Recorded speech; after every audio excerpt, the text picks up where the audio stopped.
Καλησπέρα σας.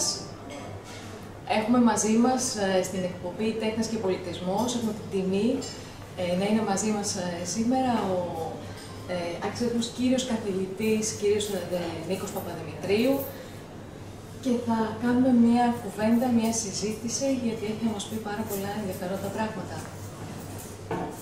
Καλησπέρα σας. Κυρία Γεωργούση, είστε η εκλεκτή συνάδελφος και φίλη του Μαράη. Είσαστε διδάσκουσα στο Λιώνιο Πανεπιστήμιο. Γνωριστήκαμε πριν από μερικά χρόνια, έχουμε γίνει οικογενειακοί φίλοι. Σας εκτιμώ, σας συμπαθώ. Δεν δίνω πολλές συνεντεύξεις, αλλά με εσάς νομίζω ότι θα είναι μια ευχαρίστηση και ελπίζω και όσοι μας βλέπουν να το διαπιστώσουν και να συμφωνήσουν. Εάν όχι, θα είναι δικό μου λάθος. Σας ευχαριστώ πάρα πολύ. Τολμώ να πω αυτό, ότι ως γόνος αριστοκρατικής οικογένειας, θα ήθελα να μας μιλήσετε και κυρίως βέβαια μιας οικογένειας με ήθος και αρχές, θα ήθελα να μας μιλήσετε για τα παιδικά σας χρόνια, για τους γονείς σας και για κάποιες αναμνήσεις σας από τότε. Ευχαρίστως με μια μικρή διευκρίνηση. Θεωρώ αριστοκράτες μετά την Γαλλική Επανάσταση όσους αξίζουν, έχουν και δείχνουν καθαρό μέτωπο. Από αυτής της πλευράς μάλιστα. Είμαι αριστοκράτης, όπως και ο αδερφός μου, όπως και οι γονείς μου, οι παππούδες μου, οι γιαγιάδες μου και όλοι αυτοί. Από την άλλη μεριά, τα παιδικά μου χρόνια είμαι από τους τυχερούς ανθρώπους. Παρότι έζησα την μεταεμφυλιακή εποχή και μπορώ να πω ότι ένιωθα το φόβο στην οικογένειά μας, όχι φόβο όμως υποτιμητικό, αλλά το που θα πάμε, τι θα γίνει. Έζησα καλά παιδικά χρόνια. Εάν με ρωτούσατε από πού κατάγομαι, θα έλεγα είμαι Αθηναίος. Η οικογένειά μου είναι πάνω από 2 ώρες στην Αθήνα. Αλλά η Αθήνα δεν υπάρχει, δεν είναι το χωριό μας. Όταν ήμουν μικρός και με ρωτάγανε, θα πάω στο χωριό σου, με είχε πιάσει απελπισία. Ποιο το χωριό? Η παραβόλα Αγρινίου. Ένας μικρός οικισμός γύρω από ένα αρχαίο κάστρο και το αρχαίο νεκροταφείο.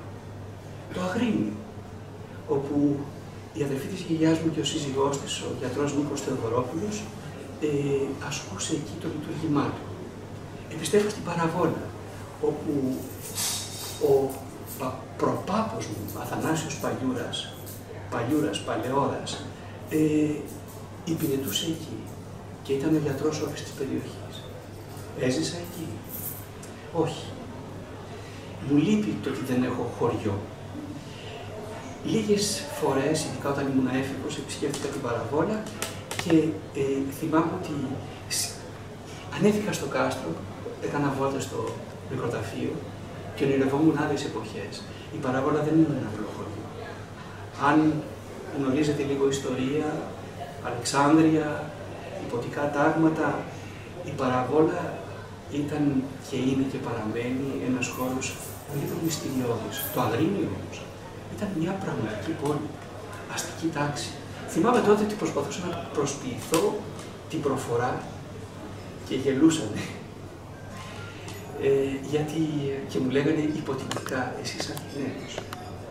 Από την άλλη μεριά, γιατί τώρα μίλησα πάνω από το αυλάκι, είμαι και κάτω από το αυλάκι. Από την Κυπαρισία. Το κάστρο και η παλαιότερη οικογένεια της Κυπαρισίας είναι από την αρχαία οικογένεια Λεβεντογιάννη. Λεβεντογιάννη, Κουσουλάκου, έχω πάει 2 ή 3 φορές στην Κυπαρισία.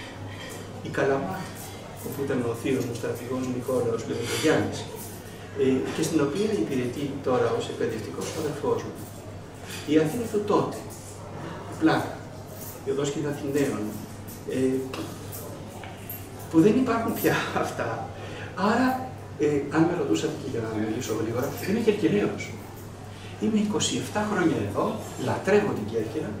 Είμαστε στο καλύτερο, χωρίς να θέλω να υποτιμήσω τα άλλα, εστιατόριο της Κέρκυρας, το Rex. Δεν είναι διαφήμιση αυτή. Αν ανοίξετε το βιβλίο που βλέπω ότι έχετε μαζί σας, ελπίζω να το έχετε διαβάσει εσείς, λέει τις ευχαριστίες ακριβώς σε αυτό το σημείο. Έτσι, παρακαλώ διαβάσετε. στις φοιτήτρες και τους φοιτητές, προπτυχιακούς και μεταπτυχιακούς που παρακολούθησαν τα μαθήματά μου όλα αυτά τα χρόνια, στις καλές και στους καλούς συναδέλφους και συνεργάτες του Τμήματος Ξένων Γλωσσών Μετάφρασης και Διερμηνίας, σε όλες και σε όλους ανεξαιρέτως τα 27 χρόνια της παραμονής μου στο Ιόνιο Πανεπιστήμιο. Και υπάρχουν και τα 3 προηγούμενα. Τα πρώτα, έχετε δίκιο, στον κύριο Γιώργο Κεντρωτή και Γιάννη Μαμάη στις εκδόσεις Κούταβερ, στον Κώστα Βέργο, του Σπυρίδωνα Μανάτο, στην Αγγελία Τσιλάκου, στο Ζωνή Βασόλη, Λάνδια Καραμπή, Ολιβιέ Πανιτιέ, Γαβριήλ Χρυσικόπουλο, στους Γιάννη Ρεβίθη, Περικλή Κατσαρό και όλο το προσωπικό του ΡΕΚΣ. Ευχαριστώ. Είναι ένα εξαιρετικό βιβλίο, θα μιλήσουμε γι' αυτό στην πορεία. Αν θέλετε. Βεβαίως. Οι σπουδές σας, είστε κάτοχος δοκτοράτ d'état, κάτι το οποίο έχουν ελάχιστοι άνθρωποι και εγώ το θαυμάζω περιόριστα, εκτός από τις άλλες επιλαστικές σπουδές σας. Έχετε κάποιες αναμνήσεις από το Παρίσι, από το Λονδίνο, από τις διαδρομές σας, από τις σπουδές, από τα φοιτητικά χρόνια? Είναι οι 2 πόλεις στις οποίες έχω περάσει μαζί με την Κέρκυρα, περισσότερο από την Αθήνα, ένα μεγάλο μέρος της ζωής μου. Ναι, δοκτοράτ d'état. Δεν υπάρχουν πια αυτά. Όμως δεν ήμουνα κανένας μελετήρος φοιτητής. Νομίζω ότι ήθελα να γίνω μουσικός. Είχα ταλέντο μικρός, έμαθα πιάνο, είχα πάει στο ελληνικό 2, είχα εξαιρετικούς καθηγητές. Αλλά στην οικογένειά μου, ξέρετε, οι αστικές οικογένειες της Αθήνας έπρεπε να είμαι ή δικηγόρος ή γιατρός. Θυμώ το συζητούσα με τον αδερφό μου, τον Φίλιππο, και καθόμαστε και μετράγαμε τα χρόνια. Και μου λέει ο Φίλιππος Χρεστή, κοίταξε, είναι 10 χρόνια ιατρική. 4 χρόνια νομική. Έτσι λοιπόν, τελείωσα την νομική, δεν ήταν 4 χρόνια, ήταν 6 χρόνια με την άσκηση κτλ. Ήμουνα ταυτόχρονα φοιτητής στο ελληνικό 2. Ξεκίνησα την καριέρα μου στην Αθήνα ως δικηγόρος πρωτοδικών, αλλά σε πολύ σύντομο χρονικό διάστημα πήγα να τρελαθώ. Δεν ήμουν για αυτή τη δουλειά. Είπε μια μέρα στον πατέρα μου, παπά θέλει να φύγω. Υπήρξε μια αναστάτωση στην οικογένεια, του είπα θέλω να σπουδάσω μουσικός, θέλω να κάνω εκείνο, θέλω να κάνω τ' άλλο, θέλω να ταξιδέψω. Για 2-3 μέρες δεν μιλάγαμε καθόλου, υπήρχε μια κρίση στην οικογένεια. Κάποια στιγμή με φώναξε στο γραφείο του, θυμάμαι ένα πολύ μεγάλο δωμάτιο με εκατοντάδες χιλιάδες τόμους βιβλίων με την πίπα του. Είχε βάλει το καλό του ουίσκι. Προσπάθησα να του μιλήσω, μου κάνει έτσι. Και μου λέει: έχεις αποφασίσει να φύγεις? Τότε άνοιξε το μεγάλο πάνω. Ο πατέρας μας και η μητέρα μας, αυτή την πραγματική αριστοκράτες, υπήρξαν υπέροχοι άνθρωποι σε μια πολύ δύσκολη εποχή και σημάδευσαν και θετικά και αρνητικά και τον αδερφό μου και εμένα. Στη συνέχεια πήρα μια αποτροφία στην αρχή για το Λονδίνο. Με βοήθησε πάρα πολύ και στο επίπεδο των σχέσεων με τους γονείς μου. Η μεγάλη αυτή Αθηναία κυρία, και την κυρία Ποπούλου και η οικογένεια κυρία Ποπούλου. Δεν μου μιλούσε ο πατέρας μου πια. Μάλιστα, όταν τον είχε πάρει η κυρία Κυριακοπούλου, η γνωστή βιομήχανος, τον δοξητών Παρνασσού κτλ., της είχε πει: «Κέτη μου, αν το θέλεις, υιοθέτησέ τον». Πήγα λοιπόν Λονδίνο, κάθισα λίγο καιρό εκεί, στη συνέχεια πήγα στο Παρίσι. Στο Παρίσι σπούδασα στο Κονσερβατουάρ και για να μάθω γαλλικά, διότι μιλούσα πολύ καλά αγγλικά, αλλά δεν ήξερα γαλλικά. Αποφάσισα να πάω στη Σορβόνη. Εκεί ενεπλάκη σε διάφορες σχέσεις, ιστορίες. Το Παρίσι είναι μια μαγική πόλη. Δηλαδή, όταν πας στο Παρίσι, πρέπει να ξέρεις ότι το εισιτήριό σου είναι χωρίς επιστροφή. Εκεί έκανα την οικογένειά μου, εκεί είναι τα παιδιά μου, εκεί είναι η μοναδική οικογένεια που μου έχει πια μείνει, γιατί οι γονείς μου αναχώρησαν. Στο Λονδίνο επιστρέφω συχνά μέχρι το 2020. Πρώτη φορά που δεν πήγα, με καλούν από πανεπιστήμια να δώσω κάποιες διαλέξεις. Έχω πάντοτε σχέση με το Λονδίνο, δεν υπάρχουν σοκάκια ακριβώς στο Λονδίνο όπως υπάρχουν στην Κέρκυρα ή στο Παρίσι. Είναι μια μαγική πόλη, η τρίτη πόλη που λατρεύω, το Σαν Φρανσίσκο. Έχω γυρίσει. Δηλαδή, αν με ρωτούσατε ειλικρινά, τι είμαι τελικά, είπατε καθηγητή πανεπιστημίου, ένας ταξιδιώτης. Και αυτό προσπαθώ να μεταφέρω μέχρι τώρα στις φοιτήτριες και στους φοιτητές μου, ότι όπως μου είχε πει ο πατέρας μου, και μου είχε πει στον αδερφό μου, τα βιβλία είναι εισιτήρια. δεν είναι το ταξίδι. Για να ταξιδέψει, πρώτα ανοίξει και να τα διαβάσει. Και ερχόμαστε ακριβώς αυτό, στα βιβλία. Έχετε γράψει ήδη και συγγράψει εξαιρετικά βιβλία. Θα θέλετε να μας τα αναφέρετε και να μιλήσουμε μετά διεξοδικά γι' αυτό. Το τελευταίο ταξίδι. Βεβαίως. Ξεκίνησα ως συνθέτης, μουσικός, με σπουδές. Οπότε τα δύο πρώτα μου βιβλία ήταν καθαρά μουσικά. Το ένα ήταν για τα χωρικά του Μπαχ και το άλλο ήταν μια έκθεση που έκανα στο Τμήμα Μουσικών Σπουδών εδώ στην Κέρκυρα, μια σειρά από δικά μου κομμάτια για πιάνο. Στη συνέχεια έφυγα πάλι στο Παρίσι ένα χρόνο. Πήρα μια πρόσκληση από το Τμήμα Ξένων Γλωσσών Μετάφρασης και Διερμηνίας, το οποίο τιμώ, αγαπώ και θέλω πάντοτε να το προσφέρω, διότι ουσιαστικά η καριέρα μου ήταν το Τμήμα Ξένων Γλωσσών και προς έκπληξη πολλών της οικογένειάς μου, των παιδιών, έγινα καθηγητής πανεπιστημίου, αγαπητή μου Μαράη. Είναι απίστευτο. Να μην αναφέρω το Macbeth που λέει σε ένα σημείο ότι life is but a walking shadow. Νομίζω ότι εμένα μου βγήκε σε καλό. Το πρώτο βιβλίο που έγραψα και μου το παρήγγειλε η Ελευθεροτυπία ήταν η Δίκη του Λουδοβίκου, του 16ου, όπου ανακάλυψα, γιατί δεν είμαι μεταφραστής, ούτε και τώρα νιώθω μεταφραστής, ένιωσα ότι ήταν ένα άλλο ταξίδι, η μετάφραση.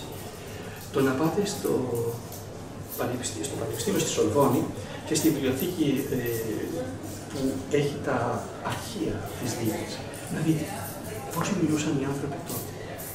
Τα αρχαία γαλλικά του Λουδοβίκου του 16ου, αμήχανα και κρύα. Και τον Βίλ, ο δικαστής, ο φοβερός δικαστής, εξαιρετικά γαλλικά, γεμάτα εμπάθεια. Οι διάφοροι καταδότες, τα καρφιά, λαϊκά γαλλικά, χαμηλού επίπεδου όπως και του πνεύματος. Αυτή η μετάφραση με έκανε να αγαπήσω και το τμήμα και τη μετάφραση και επειδή όλα δεν είναι θετικά, διαπίστωσα και κάτι άλλο. Υπάρχουν πάρα πολλοί που κάνουν πράγματα που δεν γνωρίζουν. Μαράκι. Οι ιστορικοί της τέχνης που δεν έχουν δει ούτε μια έκθεση και πρέπει να ξέρεις από αυτό, γιατί είσαι κριτικός της τέχνης και δεν είναι απλώς κοινωνική γνωριμία, γνωρίζω την τακτολογική σου διαδίδει. Μεταφραστές που δεν ξέρουν ούτε ελληνικά, πανεπιστημιακοί που δεν ξέρω πώς καταφέραν να μπουν σε ένα αμφιθέατρο. Υπάρχουν και τα θετικά όμως. Ο κόσμος είναι υπέροχος και πάντοτε θα έχουμε θετικές εκπλήξεις. Να έρθουμε στον έρωτα και την πολιτική, το τελευταίο σας πόντο, το τελευταίο βιβλίο, το τελευταίο ταξίδι. Ένα εξαιρετικό βιβλίο βιωματικό. Πρέπει να πω ότι ναι, το έχω διαβάσει τουλάχιστον 2-3 φορές. Προσπαθώ να κατανοήσω αυτά που γράφετε, γιατί με ένα πάρα πολύ απλό τρόπο. Πραγματεύεστε πραγματικά φιλοσοφικά θέματα είτε της ζωής, δηλαδή εκτός από την πολιτική, του έρωτα, της λέξης, τη βαρύτητα, τη σημασία των λέξεων. Έχετε παραδείγματα, χρησιμοποιείτε έννοιες που εξηγείτε μέσα τις σύνθετες έννοιες της φιλοσοφίας και θεωρώ ότι πραγματικά είναι ένα εξαιρετικό βιβλίο και είναι και κέρδος γιατί κατανοούμε καλύτερα τη ζωή μας. Έχετε και ένα εξαιρετικό πρόλογο από τον εκλεκτό φιλόλογο Φίλιππο Παπαδημητρίου. Γι' αυτό το βιβλίο σας δεν το ανακάλυψα μόνο εγώ, το ανακάλυψαν μάλιστα άλλοι 3 άνθρωποι άμεσα. Μόλις κυκλοφόρησε και έκαναν κριτικές εκπληκτικές και εξαιρετικές, η κυρία Νηστοπούλου, ο κύριος Δημητρόπουλος, ο κύριος Μουζανός, δηλαδή... Και μόνο που με καλείτε να κάνω μια εκπομπή, να σας δώσω μια συνέντευξη, είναι μεγάλη τιμή για μένα. Είναι το 3ο βιβλίο σε μια σειρά που με απασχόλησε εδώ και αρκετά χρόνια και που έχει να κάνει και με το γνωστικό μου αντικείμενο στο Ιόνιο Πανεπιστήμιο, τον Ευρωπαϊκό Πολιτισμό. Το πρώτο ήταν γενικότερο σχετικά με τον ευρωπαϊκό πολιτισμό. Στο δεύτερο είχα οριμάσει λιγάκι και το τιτλοφόρησα ένα μετανεωτερικό ρέκβιεμ, όπου ασχολήθηκα ακριβώς με τη σημερινή εποχή, την διάψευση της νεωτερικότητας, το φρικτό 20ο αιώνα, τον ναζισμό, τον φασισμό, τον κομμουνισμό, όλα αυτά τα κινήματα που αντικαταστήσαν τις θρησκείες και συνέθλιψαν τους ανθρώπους. Έχω φίλους Σέβομαι τις απόψεις τους, όπως σέβομαι και τους ανθρώπους της Εκκλησίας, χωρίς να θέλω να κάνω αντική σύγκριση μεταξύ τους. Δυστυχώς ο κόσμος από, αν θέλετε, αντίδραση, αντί να κρίνει, να βελτιώσει, να θεραπεύσει αυτά τα προβλήματα που υπήρξαν σε αυτά τα όσα είπα, απλώς τα αγνώρισε. Δεν τα ανέτρεψε καν. Ακολούθησε μια παράλληλη ζωή, χωρίς νόημα. Το τρίτο βιβλίο είναι ακριβώς η εμπειρία ανάμεσα στη διδασκαλία μου και στη συγγραφή των δύο προηγούμενων βιβλίων. Βέβαια, επειδή ο πρόλογος είναι του Φίλιππου Παπαδημητρίου Λεβεντογιάννη, μην ξεχνάμε και τα δύο ονόματα, πολλοί φίλοι μου ή και απλώς γνωστοί μου είπαν ότι καλά που να μοιραστείς τα δικαιώματα, διότι άλλος μου είπε, τον είδατε προηγουμένως, μου κοιτάξτε κάτι, δεν χρειάζεται να διαβάσω το βιβλίο. Διάβασα τον πρόλογο του Φίλιππου και τα κατάλαβα όλα. Λοιπόν, υπάρχουν και άλλοι που κάνουν παρεμβάσεις, τους αναφέρω όλους και τους ευχαριστώ όλες και όλους. Είναι ένα βιβλίο που έχει να κάνει με αυτό το οποίο αποτελεί το βασικό μας εργαλείο και ταυτόχρονα είναι ένα κλειδί που ανοίγει την πόρτα του παραδείσου, την πόρτα της κόλασης. Είναι η γλώσσα. Διαπίστωσα από δύο παραδείγματα που έχω στην ιστορία μου, έτσι, σε πολύ αραιά χρονικά διαστήματα, το πρώτο στο Λονδίνο, όταν υποβροχήν προσπαθούσα να κρυφτώ κάπου και μπήκα τυχαία σε ένα θέατρο που είδα. Ήταν 3-4 άνθρωποι μέσα, ούτε καν το θυμάμαι. Ένα φως, ένας μαυροντημένος, ο οποίος είπε το εξής καταπληκτικό. Αυτός είναι ο χειμώνας της θλίψης μας, που μετατράπηκε σε υπέροχο καλοκαίρι. Και όλοι γιορτάζουν. Δεν γιορτάσω. Και αρχίζει και πατάει και λέω πολύ κουτσός.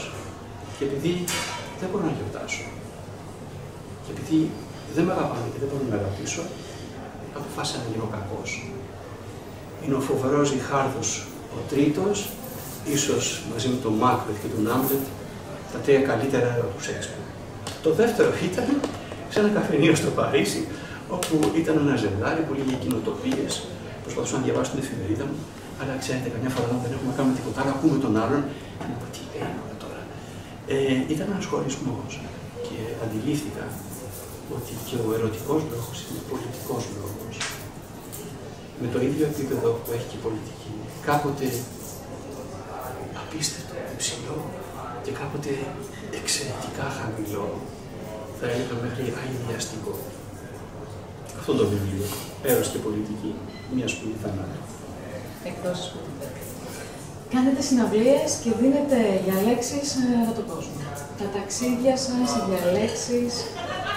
Έχω δώσει συναυλίες στα πέρατα του κόσμου. Στο Μεξικό, στο Ιρκούτσκ, Μόσχα, Παρίσι, Λονδίνο, Ρώμη. Μ' αρέσει μερικές φορές να παίζω πιάνο εδώ στην αναγνωστική εταιρεία. Έρχονται μερικοί φίλοι, έχει το φίλο μου ο Γιώργος ο Πετρωτής και διαβάζει ποιήματά του και εγώ τον συνοδεύω στο πιάνο. Μ' αρέσει επίσης, επειδή έφυγα από τον επαγγελματικό χώρο, έρχονται φοιτήτρες και φοιτητές μας οι οποίες, κύριε Παπαδημητρίου, παίζετε πιάνο. Γελάει ο φίλος μου ο Γιώργος. Αυτά με τη μουσική. Έχω γράψει γύρω στα 40 έργα, τα οποία κάποια στιγμή, όπως είπε και ο μεγάλος μου δάσκαλος, ο Μισελ Φιλιππό, κάποιος περίεργος θα τα βρει και θα πει «Α, κοίταξε, υπάρχει αυτό». Η πανεπιστημιακή μου καριέρα ήρθε τυχαία και ξεκίνησα από τη μουσική. Με καλέσαν στο Τμήμα Μουσικών Σπουδών εδώ στην Κέρκυρα. Μετά τις συναυλίες έρχονται οι διαλέξεις. Έχουν ένα κοινό σημείο, ότι αυτός που μιλάει, αυτός που παίζει, είναι μόνος. Το κοινό σημείο είναι το θεατρικό, η θεατρική του εμφάνιση. Θυμάμαι ότι έκανα μια συναυλία με δικά μου έργα στο Ιρκούτσκ τον Αύγουστο του 1990, νομίζω, τότε που έγινε το πραξικόπημα. Και θυμάμαι ένα άρμα μάχης που βγήκε έξω, που περπατούσε στους δρόμους, περπατούσε, ακουγόταν ο θόρυβος. Οι άνθρωποι από κάτω καθόντουσαν πολύ ήρεμοι. Δεν υπήρχε πολλής κόσμος. Αλλά θυμάμαι τον βιολοντσελίστα, ο οποίος έτρεμε. Γιατί όταν έπαιζε το βιολοντσέλο, ακούγονταν ένα τρέμολο. Και όταν τελείωσε το κομμάτι που δίθυνα, μου ζήτησε να κάνουμε ένα διάλειμμα.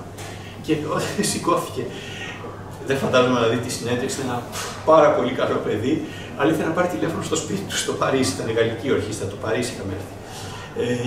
Το αποτέλεσμα ήταν ότι ήταν μια τρομερή εμπειρία, όπου στο τέλος τα λίγα άτομα που μείνανε ήρθαν και μας συνεχάρισαν τους μουσικούς, γιατί τους δώσαμε πίστη. Αλλά για μας ήταν ανίπωστο αυτό το πράγμα, να περνάνε άρα μαμάκες έξω, να μην ξέρουμε τι γίνεται, να ακούμε σχόλια. Αυτή ήταν μια συναυλία την οποία θυμάμαι και άλλες συναυλίες. Οι διαλέξεις ξεκίνησαν από την εποχή που βρέθηκα ως μουσικός στο Μεξικό, όπου έπρεπε να εξηγήσω τι σημαίνει μουσική, τι σημαίνει τέχνη. Πήγανε πάρα πολύ καλά, εκτός από ένα αστείο πρόβλημα. Η πρώτη μου διάλεξη, ένα πολύ μεγάλο αμφιθέατρο στο Πανεπιστήμιο στα Παλάβα, έγινε μπροστά σε πολλοί κόσμο, με είχαν ρωτήσει αν θέλω να μιλήσω αγγλικά ή γαλλικά. Και δεν θυμάμαι τι είχα πει, ας πούμε, αλλά θεωρούσα μάλλον γαλλικά, γιατί ήταν τότε η καλή μου φίλη η Μαριέλ, η οποία θα μετέφραζε ως διερμηνέας. Λόγω απειρίας ξεκίνησα, μίλησα 40 λεπτά και όταν τελείωσα, θυμάμαι ότι με κοιτάζανε με πολύ σεβασμό και θυμάμαι έναν κύριο με λίγο μουσική, Προφέσορ Δημήτριος, παρακαλώ, τίποτα, nothing. Τι τίποτα.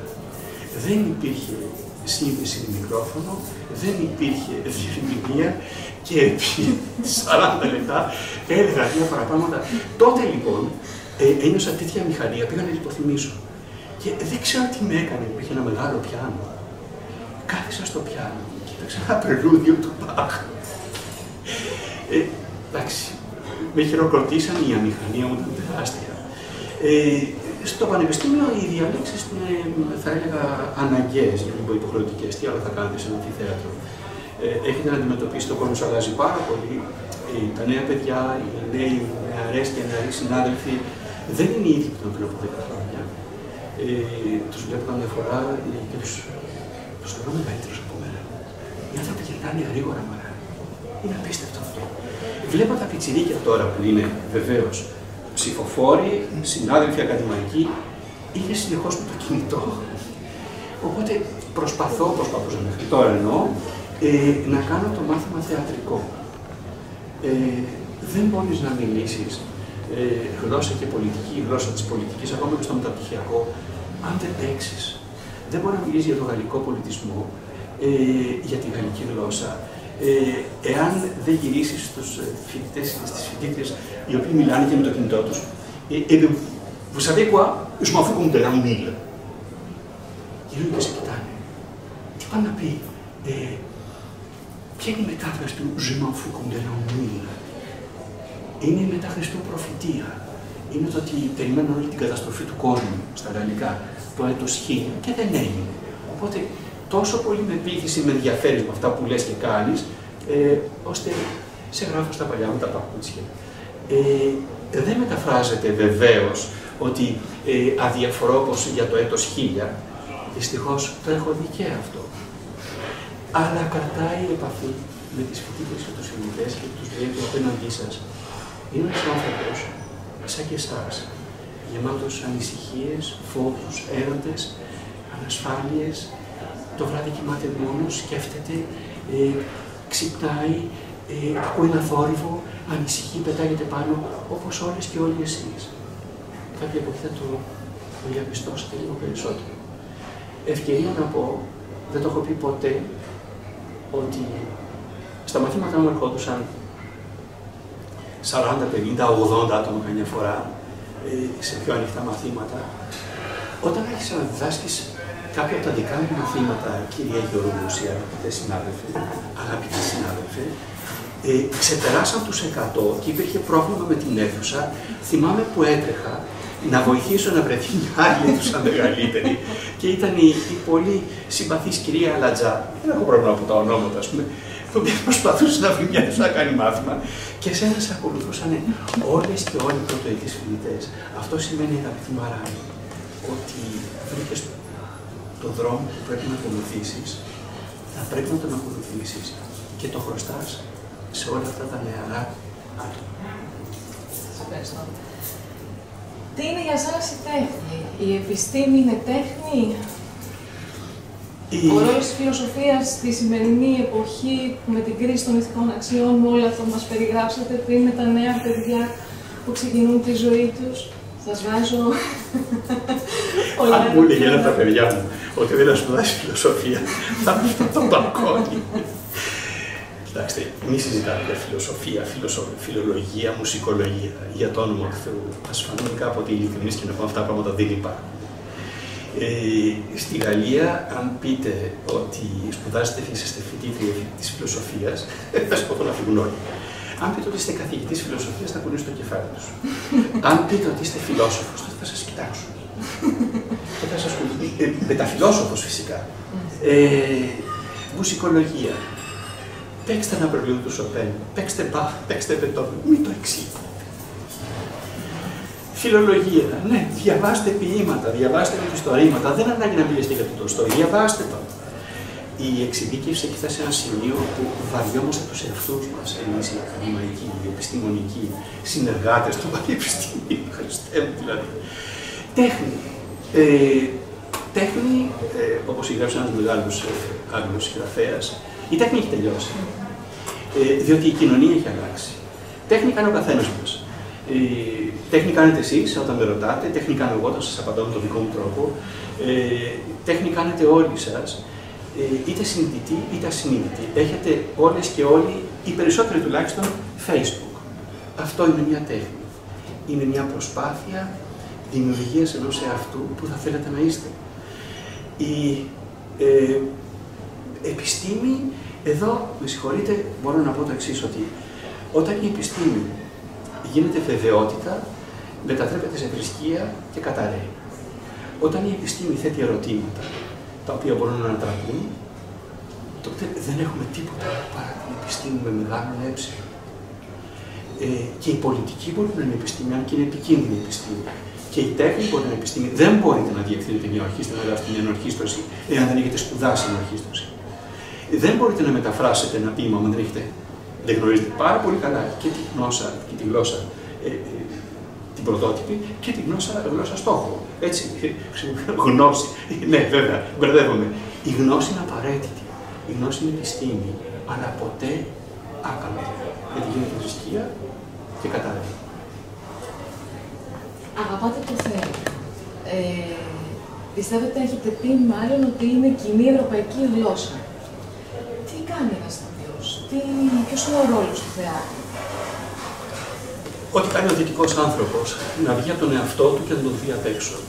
Εστινούν τραγωδία μίμησης πράξεως σπουδαίας και τελείας. Τι άλλο, και στο τέλος, το τιό των παθημάτων κάθαρση. Εγώ ο μέτριος, ο κουτσός, όπως λέει ο Ριχάρδος, που τον γαυγίζουν τα σκυλιά, με αυτά που λέω στο πλήθος, εξαρμίζομαι. Για τον δυτικό άνθρωπο το θέατρο είναι η βαθιά προσωπική του γλώσσα. Είναι ένας μονόλογος που τον βοηθάει να επικοινωνήσει και με τους άλλους. Δεν υπάρχει στους άλλους πολιτισμούς, δεν ξέρω αν υπάρχει πια στην Ευρώπη, έτσι, εδώ δεν μπορώ να είμαι, πρέπει να είμαι και λίγο επιφυλακτικός. Αλλά ναι, η βαθιά ευρωπαϊκή γλώσσα είναι το θέατρο. Από τους αρχαίους τραγικούς μέχρι τους σύγχρονους, μέχρι την αναμονή ενός ανθρώπου ο οποίος δεν έρχεται και το αποτέλεσμα είναι ένας ανούσιος, βαρετός διάλογος ανάμεσα σε άλλους δύο, περιμένοντας τον κοντό. Στα γαλλικά. Έτσι δεν το καταλαβαίνει κανένας. Στο Λονδίνο. Αγαπάτε τα ταξίδια. Υπάρχει κάτι που θέλετε να τολμήσετε? Καλά, δεν αγαπάτε τα ταξίδια προφανώς, αλλά υπάρχει κάτι που θα θέλετε να τολμήσετε, που δεν έχετε κάνει μέχρι τώρα, κάποιο όνειρο, στο μέλλον κάποιο ταξίδι ενδεχομένως? Θέλω να το κάνω. Θέλω να το φωνάξω και με συγχωρείτε όσες και όσοι με βλέπετε. Είναι η βαθύτερη επιθυμία από μικρό παιδί. Να έχω σε ένα διαστημόπλιο και να εκτοξευτώ στο διάστημα και να ξέρω δεν θα γυρίσω ποτέ. Αυτό, αν ποτέ με αξιώσει ο Θεός να το κάνω, αυτό είναι το ταξίδι μου. Όλα τα άλλα ήταν δοκιμές γι' αυτό. Ίσως κάποτε το κάνω. Νομίζω ότι το τελευταίο που θα σας ρωτήσω, γιατί μπαίνω στη διαδικασία, έχω πάρα πολλά, αλλά είστε ανεξάντλητος και μην είναι τόσο ενδιαφέροντα όλα αυτά. Όχι, όχι. Κάποιο σχέδιό σας, κάτι που έχετε στα άμεσα σχέδιά σας ή αργότερα, θέλετε κάποιο ταξίδι, βέβαια έχουμε τώρα την πανδημία που δεν μας επιτρέπει να έχουμε και... Κανένα σχέδιο, δεν έχω σχέδιο, κανένα ταξίδι. Θα πάω στο Μομπελιέ για την υποχρέωσή μου, μέσα στο πλαίσιο Εράσμους. Σας θεωρώ τυχερό άνθρωπο, γιατί όταν έχετε μια τόσο πλούσια ζωή, έχετε ολοκληρώσει όλα αυτά, έχετε φτιάξει τα όνειρά σας, τα έχετε αγγίξει, τα έχετε πραγματοποιήσει, έχετε την επιθυμία σας, έχετε κάνει όλο αυτό το κύκλο. Φαντάζομαι μαγικά στα μάτια μας. Φαντάζει κάτι διαφορετικό. Εγώ ήθελα και δημόσια να σας ευχαριστήσω, ειλικρινά, γιατί σας έχω ζήσει και σαν καθηγητή, που ήσασταν, αν τολμώ εγώ, αν μπορώ να κρίνω, που ήσασταν εκπληκτικός, ήταν το κάθε μάθημά σας εμπειρία. Η κάθε φορά που παρακολουθούσα στα μαθήματά σας, κρατούσα σημειώσεις για να μπορέσω κάποια σημεία να τα θυμάμαι. Και κάποια σημεία. Πού είμαι συνάδελφος. Θυμάμαι καθώς σας το βρήκε η γατράχη. Γιατί μετά θα κάνατε μάθημα κι εσείς. Ακριβώς. Προσπαθούσα να δω τις τεχνικές σας, να δω πώς χειρίζεστε τα θέματα.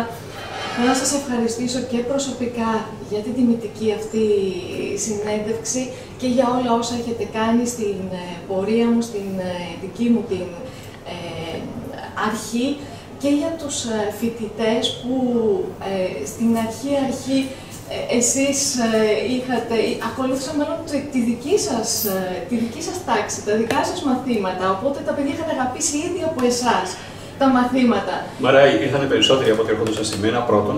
Και δεύτερον, ακόμα και τώρα αναμένουν, περιμένουν. Δυστυχώς με τον κορονοϊό δεν γίνονται πια μαθήματα διαζώσεις. Τους σχέδιασες εσύ, τους βοήθησες εσύ. Πρέπει να σου πω εγώ ένα μεγάλο ευχαριστώ. Με έκανες να αναγαλύψω πολλά πράγματα για μένα. Το μεγαλύτερο ευχαριστώ πηγαίνει στον άνθρωπο στην οικογένειά μου, ο οποίος έχει το πραγματικό ταλέντο, είναι ο πιο διακριτικός. Θα ήταν μεγάλη τύχη αν τον γνωρίζατε πραγματικά και αξιοποιούσατε την προσωπικότητά του. Αυτός είναι ο Φίλιππος Παπαδημητρίου Λεβεδογιάννης. Εγώ είμαι παρθενό μεγάλος, είμαι μικρός απέναντι του. Και το εννοώ αυτό που λέω. Και ας θυμώσει αν με δει στην τηλεόραση. Έτσι. Αγαπητός όλη σας η οικογένεια και όλα και τα παιδιά σας και ο Φίλιππος είναι εξαιρετικοί. Ήταν εξαιρετικοί άνθρωποι, Μαρά. Ήταν άνθρωποι οι οποίοι δίνανε. Αλλά ευχαριστώ και όλους εσάς. Σας ευχαριστούμε πάρα πολύ. Για ακόμα μια φορά την υπέροχη φιλοξενία του Rex, του εστιατορίου Rex. Το κανάλι των Αρχαιολόγων μας δίνει αυτή τη δυνατότητα να κάνουμε αυτή τη συνέντευξη. Τον εκλεκτό, αγαπητό φίλο και τολμώ να πω συνάδελφο κ. Αχιλλέα Παπαδιονυσίου και όλους όσους συμβάλλουν για αυτή την πραγματοποίηση αυτής της και φυσικά και την τιμή που μας έκανε ο κύριος. Ευχαριστώ πάρα πολύ.